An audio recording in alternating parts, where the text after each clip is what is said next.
ओम श्री गणेशाय नमः।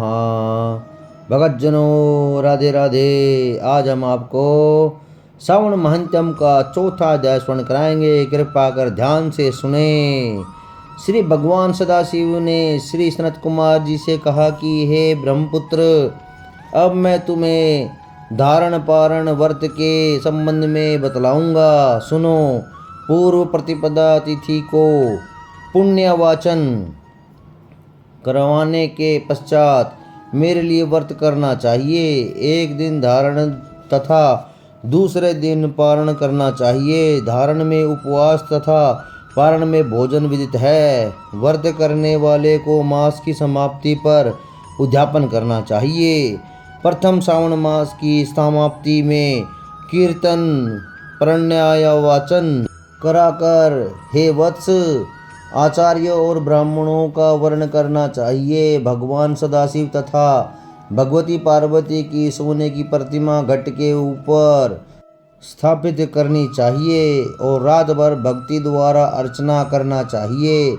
रात को शिव महापुराण का स्वर्ण कीर्तन आदि करते हुए जागरण करना चाहिए। प्रातः काल हवन करना चाहिए। ओम त्र्यंबकम यजामहे सुगंधिम पुष्टिवर्धनम उर्वारुकमे वंदना मृत्यु मोक्षीय मामृतात्। इस मंत्र से तिलों और चावलों की आहुति देनी चाहिए।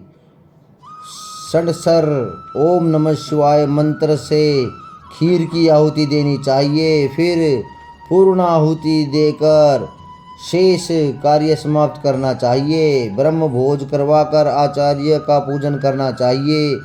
हे योगीश, इस प्रकार व्रत को करने से मनुष्य ब्रह्म हत्या आदि पापों से मुक्त हो जाता है। इसमें रत्ती भर भी संशय की गुंजाइश नहीं है। अतएव श्रावण मास का व्रत करना चाहिए। हे महाभावों, अब तुम श्रावण मास में उपवास की विधि सुनो। हे ब्रह्मपुत्र, स्त्री अथवा पुरुष को इस व्रत के लिए संयतात्मा एवं जितेंद्रिय होकर प्रतिपदा तिथि को प्राप्त काल इस व्रत का संकल्प करना चाहिए। अमावस्या के दिन लोकापधिकार्य वृषभ ध्वज भगवान शंकर का 16 उपचार से पूजन करना चाहिए। ब्राह्मणों का वस्त्र अलंकार आदि द्वारा पूजन करना चाहिए। यथाशक्ति भोजन करवाकर प्रणाम कर विसर्जन करना चाहिए। इस प्रकार मास उपवास का व्रत मुझे प्रतिदायक 1,00,000 संख्या वाली रुद्रवती विधि से करना चाहिए। हे महाभाग, ध्यानपूर्वक सुनो। यह विधि जो भी मैं तुमसे करने को कह रहा हूँ संपूर्ण सिद्धियों को देने वाली है। सदा रुई से 11-11 बत्तियाँ बनावे। मुझे प्रीति से यह बत्तियाँ रुद्रवती के नाम से कही जाती हैं। श्रावण मास के प्रथम दिन इस विधि से संकल्प करें। श्रावण मास में देवों के देव महादेव हैं। मैं भक्ति से उन गौरीश की 1,00,000 बातियों से आरती करूँगा। यह संकल्प करने के पश्चात 1,000 बत्ती द्वारा प्रतिदिन पूजन करना चाहिए। समाप्ति पर 71,000 बत्ती से आरती करनी चाहिए या प्रतिदिन 3,000 बत्तियों द्वारा आरती करनी चाहिए। अंतिम 13,000 बत्तियों द्वारा आरती करनी चाहिए या एक ही दिन में 1,00,000 रुद्रवती को प्रज्वलित करना चाहिए। यह बत्तियां मुझे अत्यधिक प्रिय है। इनको शुद्ध धरत से संचित करना चाहिए। संसार के स्वामी भगवान सदाशिव का पूजन करके कथा सुननी चाहिए। श्री सनत कुमार जी ने भगवान श्री सदाशिव से कहा कि हे ईश्वर, मुझे अब आप यह बताने की कृपा करें कि इस व्रत का प्रभाव क्या है, इस व्रत को किसने किया है और इस व्रत के उद्यापन की विधि क्या है? भगवान सदाशिव बोले कि हे ब्रह्मा के पुत्र, मैं अब तुम्हारे सम्मुख इस व्रत को कहूँगा, ध्यान पूर्वक सुनो। यह व्रत सब व्रतों में श्रेष्ठ तथा महान पुण्य प्रदान करने वाला है, साथ ही संपूर्ण पाप ताप को हरने वाला है। इससे प्रीति तथा सौभाग्य की प्राप्ति होती है। पुत्र पौत्र तथा समृद्धि को देने वाला यह व्रत भगवान श्री सदाशिव को अत्यंत प्रिय है। इससे उत्तम शिवलोक की प्राप्ति होती है। सत्य तो यह है कि तीनों लोकों में रुद्रवती जैसा दूसरा कोई भी व्रत नहीं है। इसके संबंध में अब मैं एक पुरातन कथा कहूँगा। शिप्रा नदी के सुंदर तट पर रमणीय उज्जैनी नाम की एक पुरी है। उस नगर में सुगंधा नामक एक अत्यंत सुंदर वेश्या रहती थी। उस वेश्या ने संसार में अपने सूरत का अति दुस्सहस मोहर मूल्य की प्रतिज्ञा की। उसने युवा पुरुषों तथा ब्राह्मणों कुमारों का धर्म भ्रष्ट किया। बार बार बहुत से राजाओं तथा राजकुमारों को बिगाड़ा। उनके भूषण आदि छीनकर उनको बुरी तरह से अपमानित करके अपने घर से निकाल दिया। इस प्रकार उसने बहुत से प्राणियों को बुरी तरह से लूटा और लूटने के बाद उनको घर से निकाल दिया। अब वह बेचारे शर्म के मारे किसी को अपना मुंह नहीं दिखा सकते थे। उनके नाम के अनुसार उनके शरीर की सुगंध एक कोस तक जाती थी।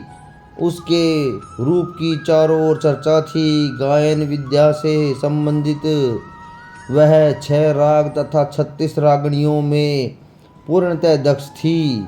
नृत्य तथा रंभा आदि देवाज्ञानियों से भी अच्छा जानती थी। चाल का क्या हाल था कि हस्ती और हंस की चाल को भी मात करती थी।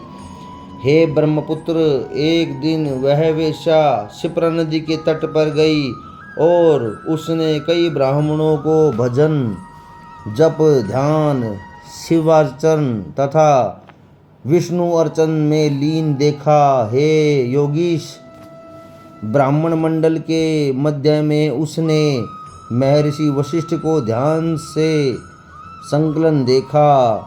केवल उनके दर्शन से उसकी बुद्धि परिवर्तित हो गई। जीवन तथा विषयों से मन हट गया। उसने महर्षि को बारंबार प्रणाम करके अपने पाप कर्मों के नाश का उपाय पूछा।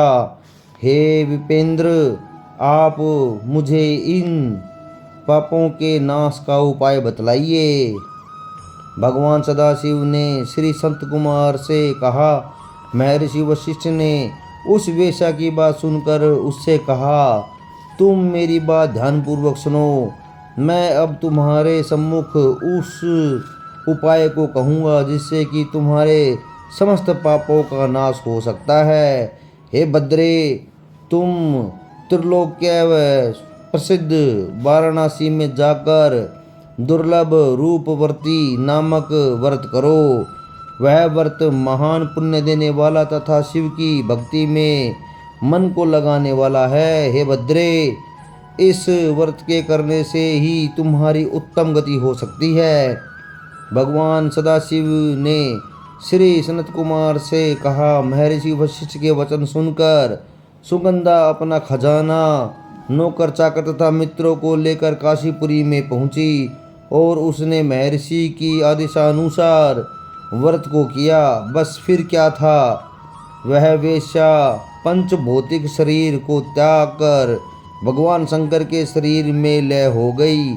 जो स्त्री इस व्रत को करती है वह जिस वस्तु की भी इच्छा करती है वह उसे अश्वमेव प्राप्त होती है। हे सनत कुमार, अब तुम माणिक्यव्रतियों का महत्तम सुनो। माणिक्यव्रतियों का व्रत करने से स्त्री मेरे अर्धासन की भागीदारी होती है। वह स्त्री महाप्रलय के अंत तक मेरी प्रिया होकर निवास करती है। वह, हे मुने, मैं व्रत पूर्ति के लिए इसकी व्रतोद्यातम विधि बताऊंगा। मनुष्य को चाहिए कि पार्वती सहित भगवान श्री सदाशिव की प्रतिमा को स्थापित करे। भगवान सदाशिव की प्रतिमा सोने की तथा नंदी की प्रतिमा चांदी की होनी चाहिए। यथा विधि पूजन करके रात्रि में जागना चाहिए।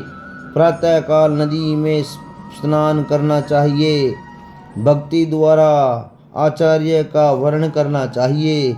11 ब्राह्मणों द्वारा घी, पायस एवं बिल हवन करना चाहिए अथवा रुद्र सूक्त, रुद्र गायत्री या मूल मंत्र द्वारा हवन करना चाहिए।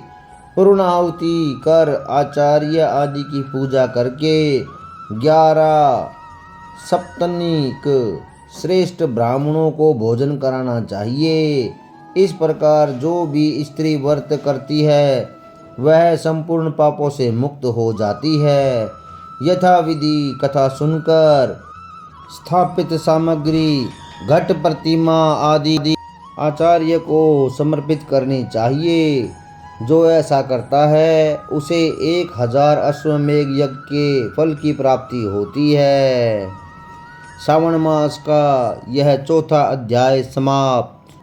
ओम त्र्यंबकं यजामहे सुगंधिं पुष्टिवर्धनम् उर्वारुकमिव वन्दना मृत्युर्मोक्षयमामृतात्। ओम त्र्यंबकं यजामहे सुगंधिं पुष्टिवर्धनम् उर्वारुकमिव वन्दनात् मृत्युर्मोक्षयमामृतात्। ओम त्र्यंबकं यजामहे सुगंधिं पुष्टिवर्धनम् उर्वारुकमिव वन्दनात् मृत्युर्मोक्षयमामृतात्। ओम त्र्यंबकं यजामहे सुगंधिं पुष्टिवर्धनम् उर्वारुकमिव वन्दनात् मृत्युर्मोक्षयमामृतात्। ओम त्र्यंबकं यजामहे सुगंधिं पुष्टिवर्धनम् उर्वारुकमिव वन्दनात् मृत्युर्मोक्षयमामृतात्। ओम त्र्यंबकं यजामहे सुगंधिं पुष्टिवर्धनम् उर्वारुकमिव वन्दनात् मृत्युर्मोक्षयमामृतात्।